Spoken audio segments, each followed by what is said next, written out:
Okay. Welcome. Hi, everyone. My name is Jade Z. I'm the head advisor for the program in behavioral neuroscience in the College of Science here at Northeastern, and I am very happy to present to you some information about our program. We're hoping that you'll be really excited, as we are, about neuroscience in general here at Northeastern. To join me today, I have two of our really awesome students. Both Vanessa and Jesse are current students who I've brought along to describe some of the different experiences, in particular experiential education, that goes along with our program. All right, so if I could have the first slide. Great. Okay, so I'm going to skip to the next one. Oops. Is that right? Am I on the second slide? Okay, great. All right, so just a little bit of a description. Behavioral neuroscience is an interdisciplinary major. It is focused on behavior, and we're looking at both the psychological and biological aspects to underlying behavior. In particular, we are looking at this either in animals or in humans. So by an interdisciplinary major, we're actually consisting of two different departments, both the psychology department and the biology department. And also many of our courses come from other departments that provide sort of a foundation basis that would be typical of any sciences, right? Some of the things that we're interested in from a very cellular level, we start all the way there in understanding how nerve cells work, the different types of signaling, whether it be electrical signaling or chemical signaling between neurons, and then putting these neurons together into a circuit and into specific brain areas that underlie a lot of different functions. So a lot of different science curriculum are involved so that we can have a really well-rounded understanding of this. Students with a bachelor's degree, I'm often asked, what can you do with a degree in neuroscience? And it's kind of more of a question of what you can't do. Students have applied it with many different fields, either going into understanding the neurological basis of decision making, taking that on into the business world, or into law, or into ethics, into social things like that. Many of our students do go on to higher graduate studies and go on to graduate school programs in neuroscience or in other science as well. And then, of course, the other big one is healthcare, or kind of a medical or healthcare careers. So things including physician assistant programs, public health schools, nursing, dentistry, you name it. So it's going to basically provide you with a solid background for anything you basically want to do, all right? Okay. So why should you study behavioral neuroscience at Northeastern? Well, we're one of the longest running behavioral neuroscience programs in the US, starting way back in '93, where we had just a couple of graduates. And now when I look across the program, we have almost 350 students who are majors. Also, we are, from a programmatic standpoint, we offer more courses than other departments do. And what I'm providing here is just kind of a list of, kind of a comparing us to other neuroscience programs across the country. Now, many of them, there are fewer undergraduate programs that specialize in behavioral neuroscience. And of those, we probably offer the greatest number and diversity in terms of courses. And I'll show you what some of those are in another slide. Okay, to start off with, let me give you just a brief overview of what the curriculum looks like. So for the first couple years, there's a lot of foundation courses that will provide you with a great background for the more exciting courses later on. So, it's very typical, a year of intro bio, a year of calculus, a year of chemistry and organic chemistry, things like that, things to get you started. So these are kind of our foundation courses. But this is the part that is really the meat of our curriculum, and we call it the Behavioral Neuroscience Core Classes. These are all the courses that we offer that we think are essential for understanding neuroscience. They come, as you can see, maybe half of the courses of this 11 are from the psychology department, the other half are the biology department, and then we have this other fantastic course that many of our seniors will take called Functional Human Neuroanatomy. It's taught by a neuroanatomist who happens to be in the physical therapy department. Things I want to highlight, you can see the broad range of courses that we're offering regarding, from anywhere from animal behavior and neuroethology, which is really a fancy term for the neural basis of animal behaviors, kind of unique behaviors like the barn owl hearing and how any of those types of things, to more of a clinical aspect. So we've got behavioral endocrinology, the neuropsychology of fear, psychopharmacology, computational neuroscience. These are just are really core courses in the major. For your curriculum, you will have the choice of taking 6 out of these 11 courses, right? So you have an ability to kind of personalize your curriculum depending on what courses you're most interested in. We add to that a few more courses now in the upper division. Another psychology elective, which you could replace with an additional course in the core. But we find that many students, for example, are interested in taking courses such as abnormal psychology. For the biology elective, we want you to take another sort of cellular or molecular type advanced course. We also put this section in mind because many of our students are considering a pre-med track. And so for this case, what you'll find is biochemistry, which is a very recommended course for your pre-med preparation. You can take that and it fulfills this requirement in our major. Okay. And then we move on to more of the specialty courses. That will involve having a smaller class, which is usually a class of 19 in the form of a seminar. These courses are writing intensive, usually reading intensive, where you get an opportunity to read scientific literature and understand those on a more in-depth way. So things like seminar and clinical case study or sensation and perception. If you're coming in with AP credit in biology, I might as well point this out. I know it's often a question for many of our prospective students. We feel that while that gives you the equivalent of having your first year biology sequence all done, it's a little too soon to drop you right into an advanced genetics class. So we put students into one of our inquiries courses. If you take one of these inquiries courses, and it's listed on this specialty, Inquiries in Behavior and Evolution, or Inquiries in Cell and Molecular Biology, this will also fulfill the requirement of kind of replacing a seminar. Right? Many of our students with biology credit find these courses to be extremely helpful, learning how to basically ask questions in the major.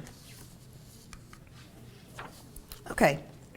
The last part of the curriculum, which I thought I would share with you, is that additionally you'll be expected to take a lab course to give you some more kind of experiential learning.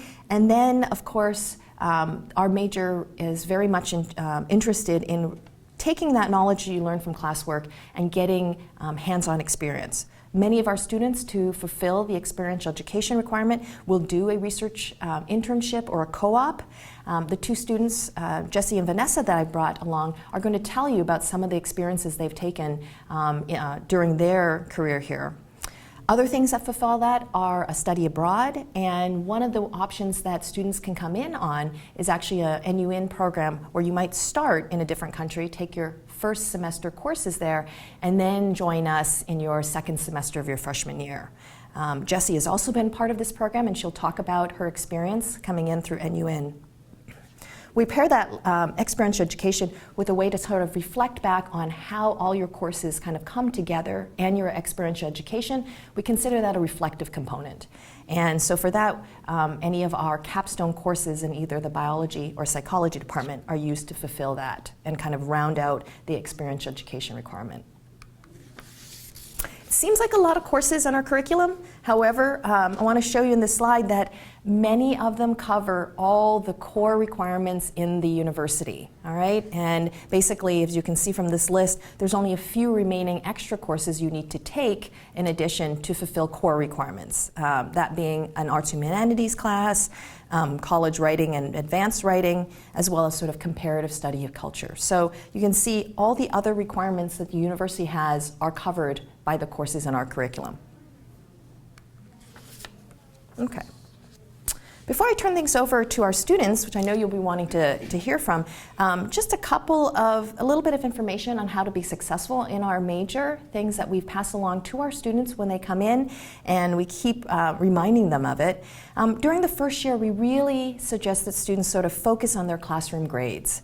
It's a time where you want to limit the amount of work study as you're getting situated and kind of acclimated to campus life, figuring out what kinds of clubs, whether in the major or other sort of side clubs you'd like to join.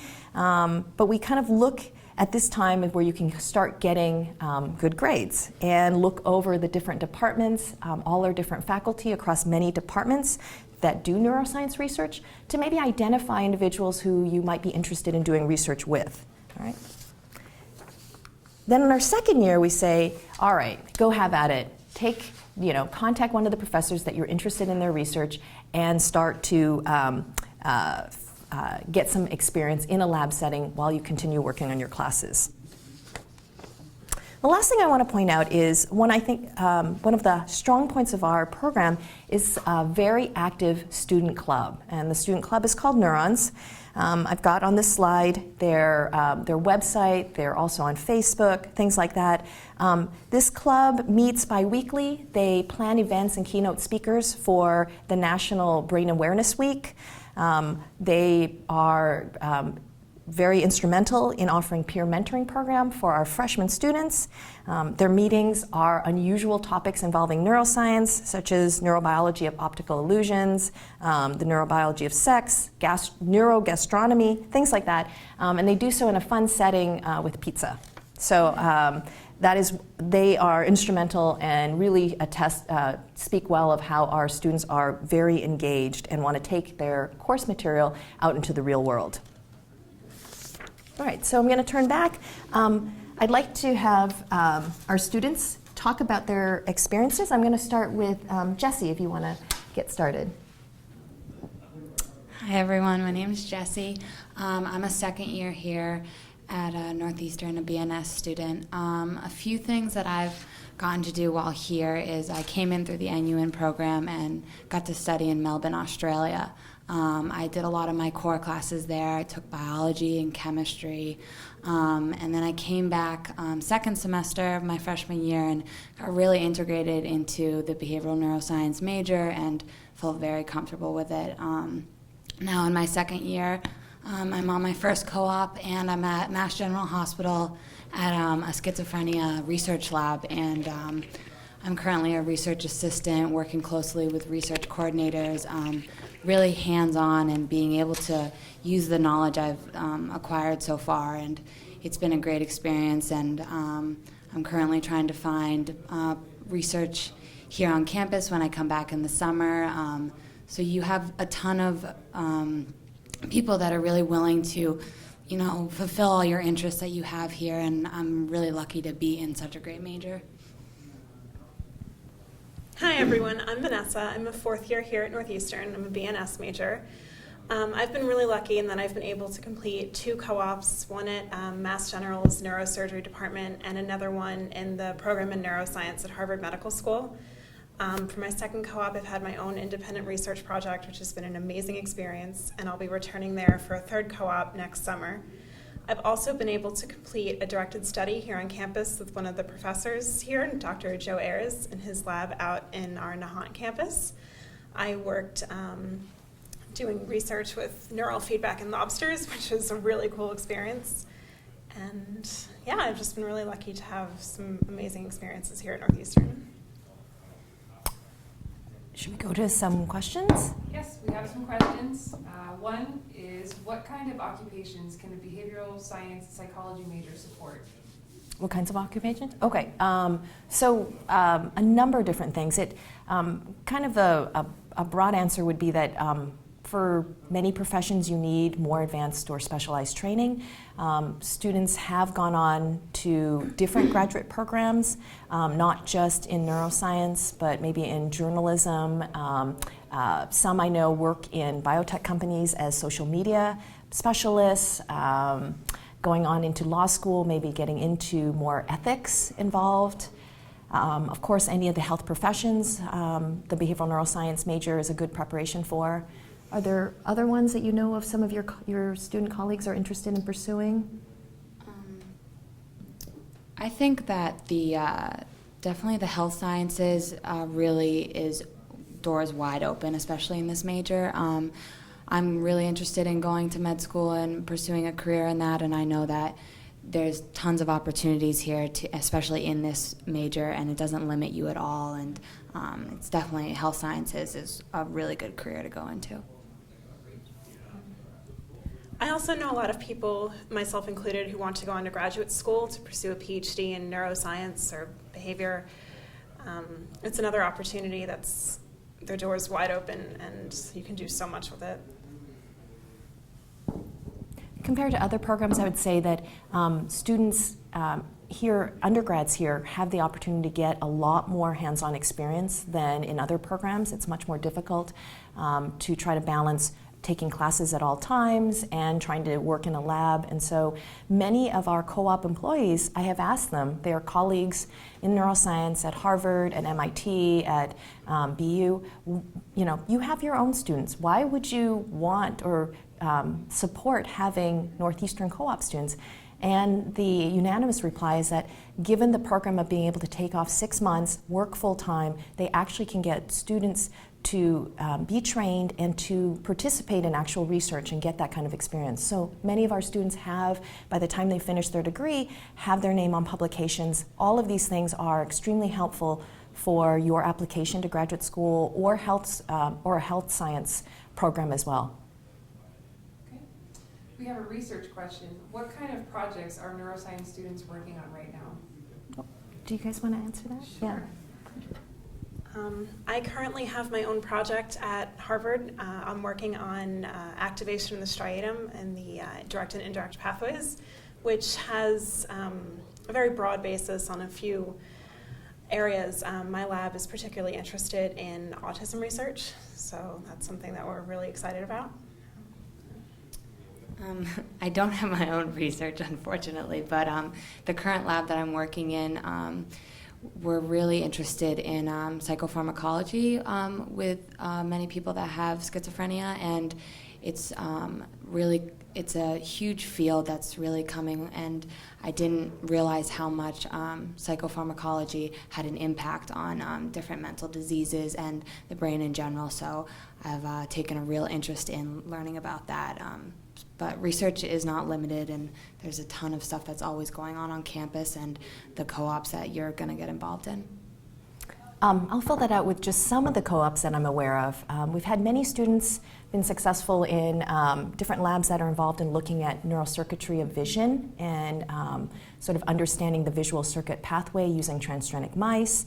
Another co-op that is very popular involves, I guess we just call it the sleep lab, right? Yes. The Harvard, and students are involved in functional magnetic resonance imaging projects. Some of these projects involve using subjects that are vets, looking at the effects of post-traumatic stress on sleep, things like that.